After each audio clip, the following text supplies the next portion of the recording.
geçti. Alaya dua ettim, şükür ettim. Hatalıymış bu yurtu, zamana o yakıştı. Avulda kartofi 40 koyun koydum. Bacadan tatlı koku rüzgarcık getirdi. 8 kolla cimam çıkardı.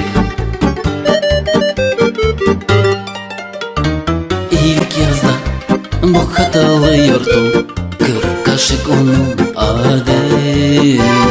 Oruçta şarap filcan buyur, kır o kolaçtan dayı.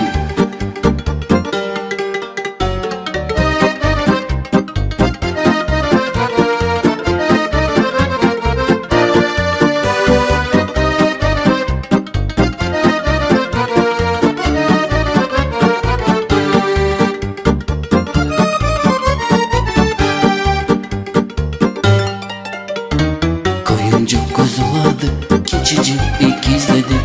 Çocuk beni haberledi. O ki aldamaçta kısmet o ailede. Buyur o 40. filcanı. Sevda bu yurtuda kısmet varmış dünyaya. Babam karım, uşaklım anam. Yaşama var niye, sevilme bu ilk yaza. Bak ne güzel tarih bu can. İlk yazda bu hatalı yurtu, 40 kaşık onun adı. Oruçta şarap filcan buyur, kır o kolaçtan dayı.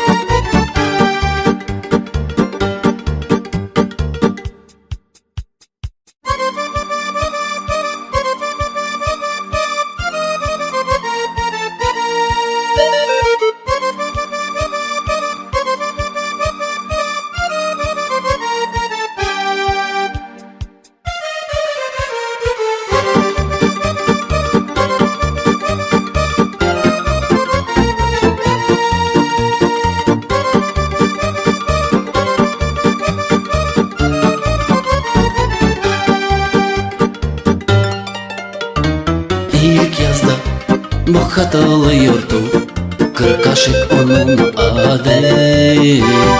Oruçta şarap filcan buyur, kır o kolaçtan dayı. İlk yazda bu hatalı yurtu, 40 kaşık onun adı. Oruçta şarap filcan buyur, kır o kolaçtan dayı.